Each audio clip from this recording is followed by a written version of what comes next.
আসসালামু আলাইকুম। ভূমি রেকর্ড ও জরিপ অধিদপ্তরে সংশোধিত নিয়োগ বিজ্ঞপ্তি প্রকাশ হয়েছে 2 সেপ্টেম্বর 2024, যেখানে আপনারা বাংলাদেশের সকল জেলা থেকে নারী পুরুষ উভয় প্রার্থী অষ্টম এসএসসি এইচএসসি স্নাতক এবং স্নাতক সমান পাশে আবেদন করতে পারবেন। যেখানে 14টি ক্যাটাগরি পদে 2524 জন লোক নিয়োগ করা হবে। আবেদন শুরু কবে, আবেদন শেষ কবে, আবেদন করতে গিয়ে আপনার কী কী যোগ্যতা প্রয়োজন পড়বে সব কিছু বিস্তারিত আলোচনা করব। চেইনম্যান পদে 145 জন লোক নিয়োগ করা হবে। চেইনম্যান পদে 145 জন লোক নিয়োগ করা হবে।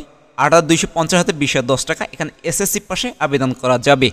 অফিস সহায়ক পদে 182 জন লোক নিয়োগ করা হবে। অফিস সহায়ক পদে 182 জন লোক নিয়োগ করা হবে। 8250 হাতে 2010 টাকা। এখানে এসএসসি পাশে আবেদন করা যাবে। কপিস্ট কাম বেঞ্চ সহকারী পদে 480 জন লোক নিয়োগ করা হবে। কপিস্ট কাম বেঞ্চ সহকারী পদে 480 জন লোক নিয়োগ করা হবে। 9300 তে 22,490 টাকা। এখানে এইচএসসি পাস, তৎসঙ্গে কম্পিউটার চালানোর দক্ষতা, কম্পিউটার মধ্যঘরে প্রতি মিনিটে সর্বনিম্ন গতি, ইংরেজিতে 20 শব্দ, বাংলায় 20 শব্দ গতি থাকলে আবেদন করা যাবে। জাজ মোহরার পদে 422 জন লোক নিয়োগ করা হবে। জাজ মোহরার পদে 422 জন লোক নিয়োগ করা হবে। 9300 তে 22,490 টাকা। এখানে এইচএসসি দ্বিতীয় শ্রেণীতে বা সমান পরীক্ষা উত্তীর্ণ হলে এবং কম্পিউটার দক্ষতা থাকলে আবেদন করা যাবে। খারিজ সহকারী পদে 474 জন লোক নিয়োগ করা হবে। খারিজ সহকারী পদে 474 জন লোক নিয়োগ করা হবে। 9300 তে 22,490 টাকা। দ্বিতীয় বিভাগ বা সমন্বয় জিপিএ সহ উচ্চ মাধ্যমিক সার্টিফিকেট, কম্পিউটার চালানোর দক্ষতা, কম্পিউটারে গতি থাকতে হবে, ইংরেজিতে 20 শব্দ, বাংলায় 20 শব্দ গতি থাকলে আবেদন করা যাবে।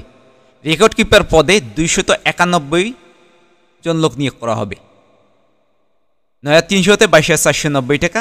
এখানে দ্বিতীয় বিভাগ বা সমন্বয় জিপিএ সহ উচ্চ মাধ্যমিক সার্টিফিকেট বা সমন্বয় পরীক্ষা উত্তীর্ণ হলে আবেদন করা যাবে। তৎসঙ্গে কম্পিউটার চালানোর দক্ষতা থাকতে হবে। পেশকার পদে 378 জন লোক নিয়োগ করা হবে। পেশকার পদে 378 জন লোক নিয়োগ করা হবে। 9300 তে 22,490 টাকা। এখানে এইচএসসি দ্বিতীয় বিভাগে উত্তীর্ণ হলে আবেদন করা যাবে। তৎসঙ্গে কম্পিউটার চালানোর দক্ষতা থাকতে হবে। কম্পিউটার গতি, ইংরেজিতে 20 শব্দ, বাংলায় 20 শব্দ গতি থাকতে হবে। অফিস সহকারী কাম কম্পিউটার মুদ্রাকরী পদে 21 জন লোক নিয়োগ করা হবে। 9300 তে 22,490 টাকা। এখানে দ্বিতীয় বিভাগ বা সমন্বয় জিপিএ সহ উচ্চ মাধ্যমিক সার্টিফিকেট, কম্পিউটার চালানোর দক্ষতা, কম্পিউটার গতি, ইংরেজিতে 20 শব্দ, বাংলায় 20 শব্দ গতি থাকলে আবেদন করা যাবে সকল জেলা থেকে। নাজির কাম ক্যাশিয়ার পদে 17 জন লোক নিয়োগ করা হবে। 9300 তে 22,490 টাকা। দ্বিতীয় বিভাগ বা সমন্বয় জিপিএ সহ উচ্চ মাধ্যমিক সার্টিফিকেট বা সমন্বয় পরীক্ষা উত্তীর্ণ, কম্পিউটার চালানোর দক্ষতা, কম্পিউটার গতি, ইংরেজিতে 20 শব্দ, বাংলায় 20 শব্দ গতি থাকতে হবে। ড্রাইভার পদে 12 জন লোক নিয়োগ করা হবে। 9700 তে 23,490 টাকা। এখানে জুনিয়র স্কুল সার্টিফিকেট বা সমন্বয় পরীক্ষা উত্তীর্ণ, হালকা ও ভারী ড্রাইভিং লাইসেন্স থাকতে হবে। কম্পিউটার পদে 8 জন লোক নিয়োগ করা হবে। 9700 তে 23,490 টাকা। প্রশিক্ষিত ইনস্টিটিউট হতে প্রতিষ্ঠান হতে 4 বছর মেয়াদি diploma in serving technology pass থাকতে হবে। ট্রাভার্স সার্ভার পদে 4 জন লোক নিয়োগ করা হবে। ট্রাভার্স সার্ভার পদে 4 জন লোক নিয়োগ করা হবে। 9700 তে 23,490 টাকা। এখানে 4 বছর মেয়াদি diploma in serving technology pass থাকতে হবে। সার্ভার পদে 85 জন লোক নিয়োগ করা হবে। 10200 হতে 24,680 টাকা।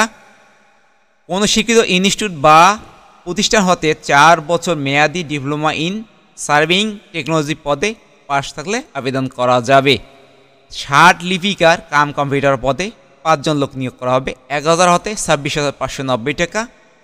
কোনো শিক্ষিত বিশ্ববিদ্যালয় হতে দ্বিতীয় শ্রেণী বা সময় জিপিএ সহ স্নাতক বা সময় ডিগ্রি, কম্পিউটার চালানোর দক্ষতা, 60 লিপিতে প্রতি মিনিটে ইংরেজিতে 80 শব্দ, বাংলায় 50 শব্দ, কম্পিউটার মুদ্রাঘরে প্রতি মিনিটে ইংরেজিতে 30 শব্দ এবং বাংলায় 25 শব্দ গতি থাকলে আবেদন করা যাবে। পরীক্ষা অংশ নিয়ে ইচ্ছুক ব্যক্তি অর্থাৎ অনলাইনে আবেদন ঠিক আছে dlrs.telto.com.bd এই ঠিকানায় অনলাইনে আবেদন করতে হবে। অনলাইন ব্যতীত কোনো আবেদন গ্রহণযোগ্য হবে না। অনলাইনে আবেদনপত্র পূরণ ও পরীক্ষা ফি জমা দানের শুরু তারিখ 6/10/2024 সকাল 10 ঘটিকাতে। অনলাইনে আবেদনপত্র জমা দানের শেষ তারিখ হচ্ছে 27/10/2024 বিকাল 5 ঘটিকা পর্যন্ত। আবেদন বাবদ ফি পরিশোধ করতে হবে।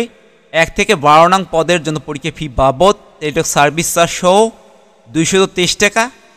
13 ও 14 নং পদের জন্য পরীক্ষা ফি বাবদ টেলিটক সার্ভিস চার্জ সহ 112 টাকা, যা 72 ঘন্টার মধ্যে পরিশোধ করিতে হবে। ধন্যবাদ।